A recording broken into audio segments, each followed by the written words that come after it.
40,000. That is the number of hours I'll spend milling.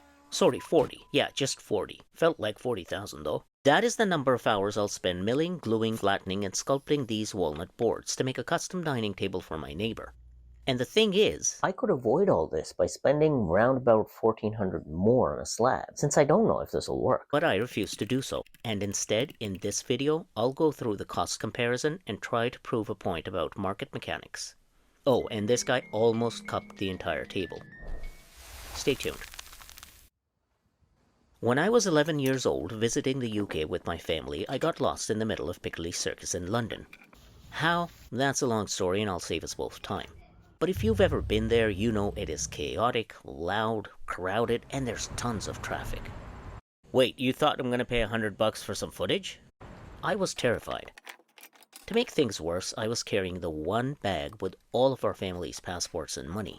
If you think this story is boring, my wife agrees with you more than you know. As you can imagine, I was scared, confused, and worried. So I did what any 12-year-old with a lot of money would do. Have some McDonald's. After trying to find my folks for about 30 minutes, just like in the movies, I stepped up to the curb, raised my hand, and a black cab magically pulled up. I climbed in and gave the driver the name of our hotel. No, I did not trip on those clamps mid-jointer pass, but thanks for thinking about it. Yes, long story, but I was reunited with my folks and all was well. My point is that the black cab the market supplied was the exact solution to my panic. But it wasn't there to help a lost 12-year-old child. It was there because the market knew it was a high-demand location, and so more capital, cabs, were flowing toward it, rather than some other dingy corner in the city. Now, when I'm at the lumber store surrounded by an overwhelming variety of wood, or when I'm online being bombarded by ads promoting expensive slabs and resin river tables, I get the same feeling I had when I was lost in the middle of Piccadilly Circus. I'm scared I may pick the wrong wood, I'm confused by the endless pros and cons, and I'm worried I might just waste my money. The only difference is this time, well, I'm not a child, and there is no reason to panic. I don't need to rely on the labels, the ads, and the expensive system the market has to offer. The market is just working by design. But it did make me think. Why is it that the market always has a way of supplying exactly what we need? Just like that black cab appearing out of nowhere, the market is suddenly flooded with massive, expensive slabs the exact moment social media tells us we need them. As an accountant, I know there is no magic. There is only incentive. I don't think the market suddenly found a secret forest of dying old growth trees. I think it did something much simpler. Instead of slicing and dicing tree trunks into dimensional boards, it decided to slice them into slabs, and even utilized what would be scrap. 100 years ago, a slab full of rot, knots, and wild, unmillable edges was firewood. It was a liability. But the moment social media made slabs trendy, and these guys really need to start paying me for the millions of views I get them, the market did a brilliant balance sheet maneuver. It took a waste product, slapped a fancy rustic luxury label on it, and marked the price up. And once you make a waste product provide the most margin, you create a gold rush. Why mill a tree into standard low-margin dimensional lumber at all when you can sell it raw at a higher margin? I think this is also why high-quality, wide walnut boards are getting so incredibly expensive. The slab market is literally cannibalizing the supply of premium furniture wood. So just like that black cab, the lumber industry is entirely agnostic, meaning that capital will always flow toward the highest risk-adjusted return. What I mean is that capital rushed into the luxury slab market because social media created a massive surge in high-margin demand. Investors in mills didn't stop to think about the tradition of furniture making or the structural integrity of a stable joint. They simply routed their resources to where the highest, fastest, risk-adjusted return was. The market will gladly give you a ride when you're lost, and it will gladly sell you a 4,000 piece of firewood. It isn't malicious, it's just a machine calculating the shortest path to a profit. Anyway, that's that. I tell myself, just move along, you can control supply and demand, and the rise and fall of prices. But that's easier said than done. I have to face my neighbor if these walnut boards end up looking awful. And little did I know, the structural integrity of the wood was about to be the least of my worries. But we'll get to that disaster in a bit.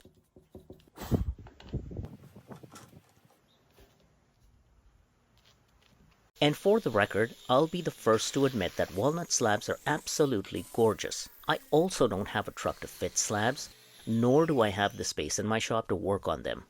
But even if I had a truck and the space, in my opinion, every piece of wood is just as gorgeous, unique, and equally precious. The system just labels them differently and values them based on current trends.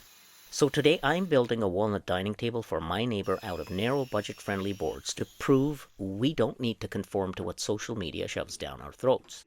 Well, at least that's the plan. Let's find out if this works. And I say let's find out if this works because I don't know if this will work. Let me explain. See, a couple years ago, I made a dining table the same way. My close friends and family loved the table, and the response on YouTube was super. My neighbor watched the video, loved the table, and now 2 years later asked me to make him one. But as any accountant will tell you, a single data point is not a trend. What I mean is, what if I just got lucky that time? It's one thing to experiment with unconventional design and end up with a great-looking table. It is a completely different story when a paying client, who happens to live next door and whose kids play soccer with mine every day, is expecting a luxury piece. If this method fails, I don't just lose money, I have to look my neighbor in the eye. I mean, what if that first table was just a fluke?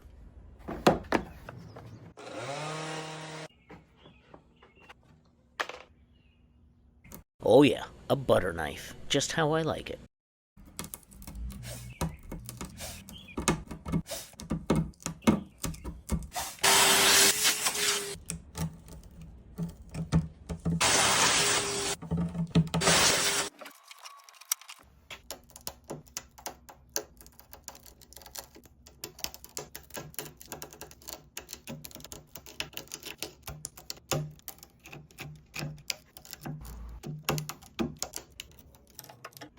Place your bets now if you think I'm gonna blow right through the top.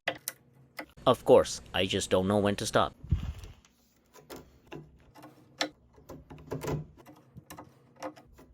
I've made dining tables since then, but not with walnut and resin. And because massive walnut slabs are absolutely gorgeous, using standard boards presents an especially daunting challenge. Deep in my heart, I always wondered if that formula was repeatable. So in this video, I'm testing whether sustainability and gorgeous furniture can actually form a repeatable and profitable business model. Or at least that was the plan. Because I was about to find out that the biggest threat to this table wasn't the wood warping or the resin failing. It was a massive, uninvited guest that broke into my shop in the middle of the night and almost destroyed this entire project.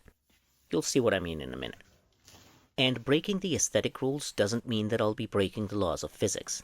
I'm going to ensure that this table is structurally sound. To do this, I'm installing heavy-duty legs my neighbor chose and routing in steel C-channels. Because I'm taking 8 1/4-inch flat-sawn and quarter-sawn boards, gluing them together and carving the edges, I'm even more concerned about the effectiveness of C-channels and that the wood may cup, warp, or crack under the resin. To be completely honest, I'm not 100% sure if C-channels actually prevent wood from warping over time. But I treat them like corporate due diligence. It's risk management, so that if for some reason the table still warps on my neighbor, at least I will be able to tell myself that I did what I could to prevent it from happening. And I'll be able to share another interesting video with you guys. And in this build, honestly, I couldn't be happier to have C-channels in my corner. You'll see why shortly. For this build, I ended up picking up 3/4 sawn boards with some live edge features and filling the rest out with regular flat sawn walnut for around $1,200. A couple years ago, when I built the other similar walnut dining table, I bought the walnut for around $800. And both the tables are about 6 feet long and about 4 feet wide, made of 8 1/4-inch thick walnut. So yeah, the price of walnut, as I mentioned earlier, has increased. Anyway, I imagined using the quarter sawn boards with the live edge details for the outer edges, so that the straight grain acts like a tidy border to the flat sawn grain in the middle. But by mixing all these different boards, will this table hold flat? Or am I delivering a ticking time bomb to my neighbor's house? I'm just not sure, and at this point, I'm starting to realize there's much at stake. Even when choosing boards of walnut, there's so much choice. Between types of walnut like rustic walnut, black walnut, claro, and types of cuts like quarter sawn and flat sawn, I'm always torn. And the worst part is that when it's sitting there on the shelf in its raw form, I suck at telling what the grain will look like when it's finished. I mean, unless the grain is blatantly visible in a board, I just can't tell. Rustic walnut, though, is considerably cheaper, and honestly, I can't find any major drawback with it. I've used it many times, and I can't really pinpoint any major difference once the piece is finished. It's supposed to have more knots, but these are supposed to be features, just like those slabs full of features like knots. Those sell for thousands. Yet when it comes to rustic walnut boards, they're cheaper for the exact same reason. And for the record, I'm not choosing these boards just to save a buck. I paid around $1,200 for them, and now I have to wrestle these 6-foot long, 2-inch thick walnut boards weighing about 22 to 25 pounds each using my cheap underpowered tools. It is a proper pain in the butt managing this weight and length on my short jointer bed. I must have easily spent about 20 hours milling, gluing, and flattening them, sweating, getting a dozen minor cuts, and getting a brutal workout in the process. And then I must have spent an additional 20 plus hours sculpting and sanding the edges, designing the layout, carving and pouring the river, and flattening it all, risking the entire build. Actually, it may be more than 40 hours, but whatever. Plus, I'm taking on every single structural risk. A misaligned glue-up, improperly milled faces, or total glue failure. If I run some basic math using a billable rate of only $25 per hour in labor, that's $1,000 in additional labor I could easily avoid by just picking out a massive slab and paying the shop $75 to flatten it. If I picked a slab worth $3,500, that's $1,375 more, and it could save me a lot of hassle and avoid major structural risks. By the way, this $3,500 slab will be the kind that was considered scrap, with major cracks, rot, and a bunch of wood that will have to be removed. It's not going to be one of those wide, clear, uniform-shaped slabs. The absolute madness of the math says I should tell my neighbor just to buy a $1,000 dining table so I can spend those precious hours with my family. Yet here I am, talking to myself in a garage. Why do I do this? I don't have a great answer other than the fact that I just love doing it. So don't hold your breath for some highly inspirational speech here. Unless somehow by the end of this video I have a paradigm-shifting realization.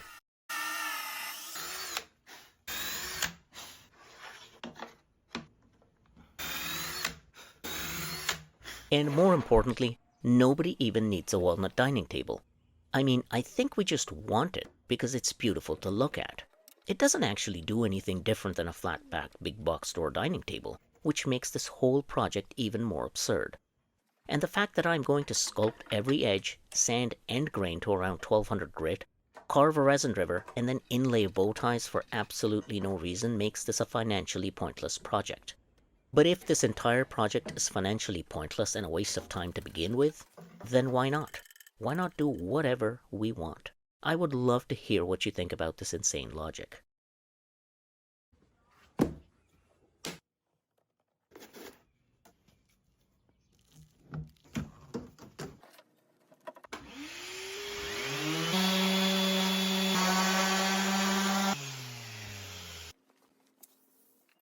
I won't bore you with the mechanics of flipping this beast. You know how it goes. I'm just peeling off the sealing tape from the back pour. As you can see, the resin seeped all the way through in a couple of spots, so that's what I'm tackling here. Now, if you watched the original build, you know this is the exact moment where my ego met reality. In that video, I foolishly used an angle grinder to carve the river. Absolutely hated the symmetrical look and had to spend hours hogging out the cured resin with a router. I just simply wasn't thinking straight. And what's interesting is that now I've started talking to myself in the garage. I work the problem through, not just in my head, but also via conversation with myself. Honestly, it helps me get clarity. Or maybe it's just midlife crisis. Who knows? If you want a good laugh at my expense and a deep dive into the exact cost breakdown, definitely watch that original video linked in the description. But today I'm skipping the angle grinder entirely. This time I'm using a router from the start to get those clean lines. But what if my hand slips or the bit bites? I don't know, but I'm taking on unnecessary risks here. And just a quick note, except for my used jointer, which I got for $1,000, my planer for $700, and my table saw for $350, all my other tools like the drill press, router, and bandsaw cost between $100 and $200 brand new. I usually use Google to search for tools, and usually end up finding them at their cheapest on Amazon. I don't have a single high-end tool, and the projects I complete turn out just fine. Sure, $1,000 sander would be a pleasure to use, but the result is no different. What I'm trying to say is that if you want to make something for yourself and you think tools will cost too much, that's just not true. If you're only going to do a single project like a dining table, I would actually get the wood milled by the lumber store, because all you really need is a router, a drill, a sander, and about 6 pipe clamps to complete a high-end walnut dining table. And budget tools work just fine. For example, the Skill plunge router I use, I got it a few years ago for about $200, and it works just like it did on day one. I have completed a ton of jobs involving hardwoods like walnut, ipe, pau ferro, and resin. I've used it to carve entire rivers, and honestly, it hasn't skipped a beat. I'm pointing this out because I used to think that these cheaper tools might break or wouldn't last, but I couldn't have been more wrong. Plus, I only use a few basic but good quality whiteside bits that cost only about $30 each. I think the biggest decision is whether to buy milling tools or not, because those are by far the most expensive. I'll link to my milling break-even point video down in the description if you're interested in finding out exactly when it's worth investing in them. Anyway, back to the build. Now I'm going to step ahead a little bit and talk about things that haven't happened yet in order to catch up and set the context for what will happen. And my apologies if this sounds confusing, but you'll see what I mean in just a moment. The carving of the river and the pour went off without a hitch, no leaks. But once I've covered a board entirely with resin, I have a clock ticking in terms of cleaning up the cured resin and sanding everything on this side within a couple of days. Otherwise, I have a serious danger of this table cupping on me. This is because the bottom of this middle board will be exposed. Both sides are going to lose moisture completely differently. So I have to get the job done as soon as possible. Usually this means that I will clean this up by sanding it all to around 180 grit within a couple of days, flip it over, apply the finish to the bottom, flip it over again, and apply the finish to the top. I like to apply the finish to the bottom first. That way, if during lifting and pushing the table back onto the workbench, anything happens, at least the top stays safe. Because my garage accumulates a lot of dust, after pouring resin, I like to keep the garage door open for as long as I can, or at least until the resin starts to get gummy. When I open or close the garage door, a lot of dust falls from the tracks. That's a bad idea while the resin is still liquid because it can mix right in. But I'll admit, I left the door open quite late, close to 11 p.m.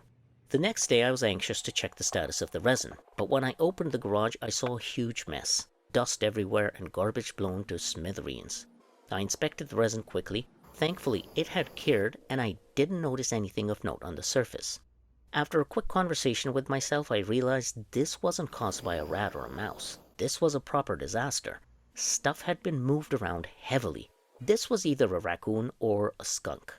Either way, I was screwed. I had the table sitting right here, with cured resin on one side, the other side was losing moisture, the clock was ticking. If it's a skunk and it sprays inside this enclosed space for any reason, like getting startled by the garage door opening or by me walking in or by 100 other things, I'm pretty sure the odor will ruin the porous walnut entirely. I'd have to throw the whole build away.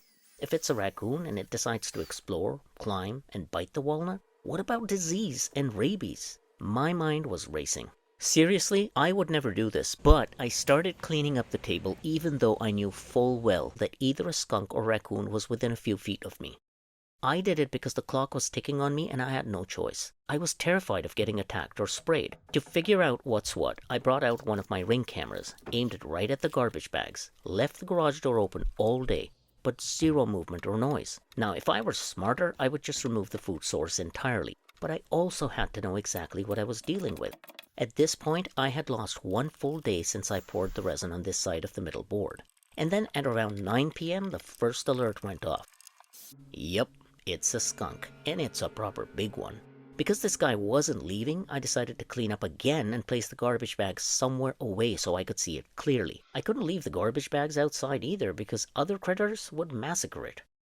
With the garage door open, this guy wreaked havoc on the freshly placed garbage bags.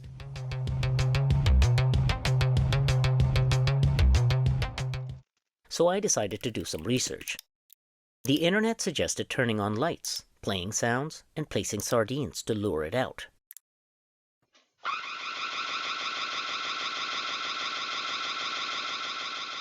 Nope, nothing worked. This guy didn't give a rat's ass about lights or sounds. He also didn't care about the sardine trail I set up.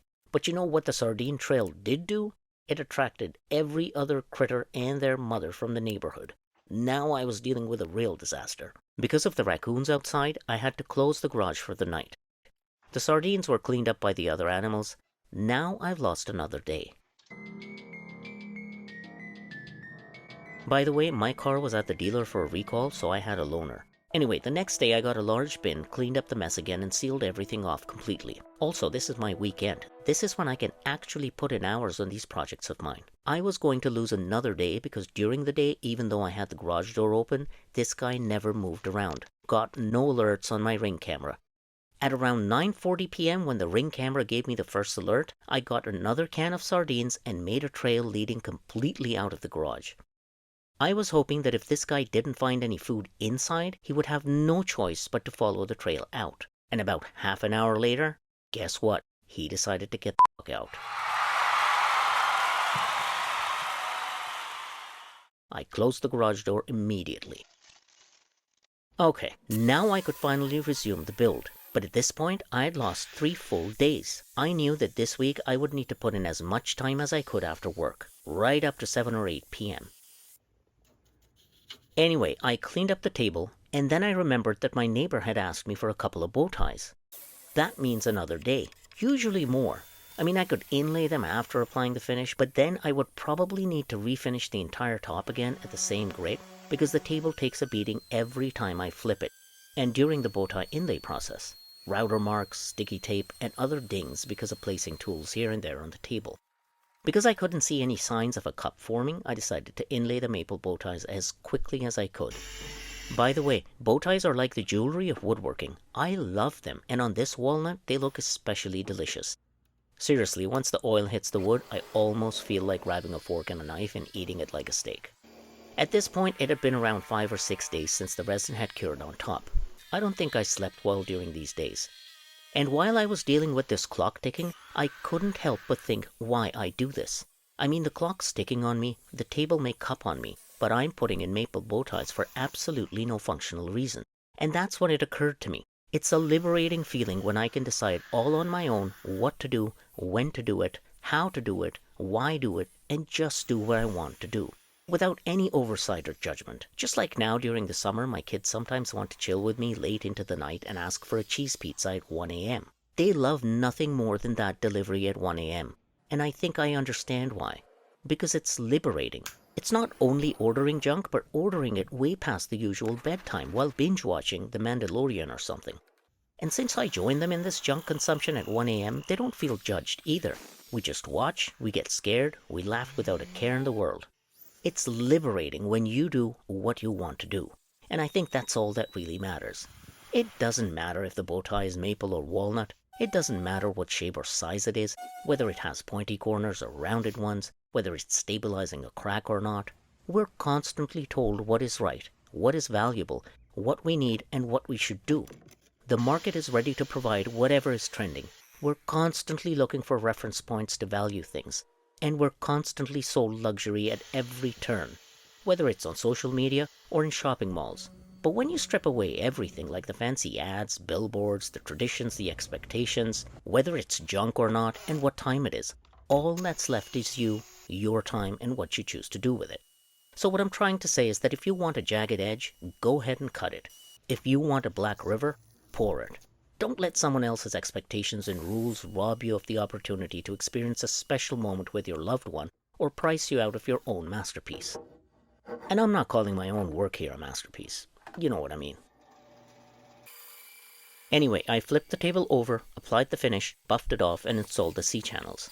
And my apologies for not documenting any of this because 1, I was so stressed, and 2, applying finish to the bottom is essentially the same as the top, but much less exciting, because it's not that pretty. Plus you'll see it when I'm putting it together at the end anyway. I installed the C-channels as an exception though, because I needed help, and if there was going to be any cupping, I needed all the help I could get. This is why I couldn't be happier having them installed for the following few weeks while I finished the top.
Place your bets now if you think I'm going to gouge that tabletop.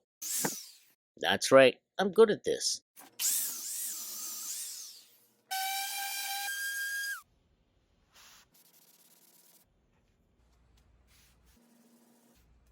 Once I applied the first coat of finish to the top, I could finally relax and breathe, because honestly this was a taxing week.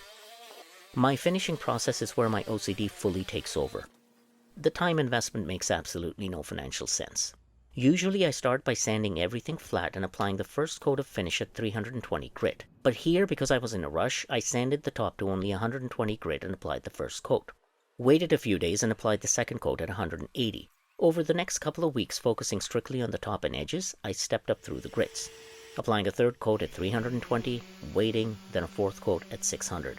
I moved on to 1200, 1500, 3000. I don't stop sanding until I physically can't see any significant improvement in the grain between two consecutive grits. For this walnut, that happened at 5000 grit, which is where it got its fifth and final coat. Now, I'm honestly not sure if applying this extreme multi-coat treatment only to the top surface breaks some cardinal woodworking rule. If you have thoughts on this, please let me know in the comments. All I can audit are my past results. My oldest dining table was finished this same way, has been in daily service for over 4 years, and still looks absolutely perfect. No cups, no bows, nothing. I don't know if I'm a woodworker. Amidst an ocean of extremely skilled and talented woodworkers on YouTube, I'm essentially a nobody. But since everybody must start somewhere, I started this channel. I try to do my best on every build, but I know that I don't know much. So if you see me doing something that is not the right way, please let me know, because that's how I've learned everything I have. And honestly, I take criticism very well. I've received comments from all sorts of keyboard warriors and trolls, and I know how to filter them out. But most of the time, I learn a ton from your comments. So I am grateful to you for taking the time to share your thoughts. It means a lot to me. In the end, I don't know which market trend is next or how the industry may pivot. But I do know that the market is a cold, calculated machine driven entirely by the return on investment. Just like that black cab back in Piccadilly Circus, it doesn't feel sympathy for a lost 12-year-old child. It simply exists to increase profit. And right now the market's definition of luxury is completely manufactured. It will gladly charge a massive premium for a trendy slab while completely discounting 40 hours of craftsmanship and battles with skunks. Most importantly, I know what my heart desires, and it wants nothing to do with what social media tells me is luxury. Please let me know what you think. I would love to know if my midlife crisis has truly taken over, or if I'm onto something here. And hit subscribe if you want to see whether my workshop survives next quarter's budget.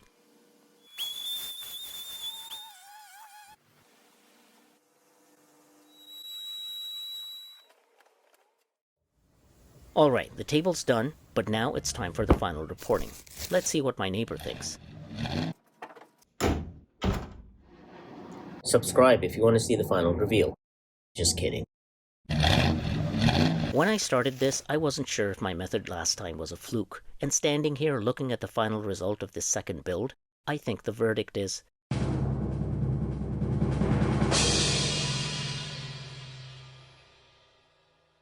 Well, I'll let you decide in the comments if the hypothesis holds up. Most importantly, my neighbor loves it. And to me, that proves a design like this doesn't just work on paper. It suggests you might not actually need to get what the market has on offer and overpay for a massive slab to get a luxury experience. By taking narrower, sustainable boards and focusing on crafting the design, we achieved a look that I think is just as striking, incredibly unique, and definitely cheaper on materials. At the end of the day, maybe we don't need to conform to what the market tells us to buy. Maybe we can just build exactly what we want for the reasons we hold dearest to our hearts.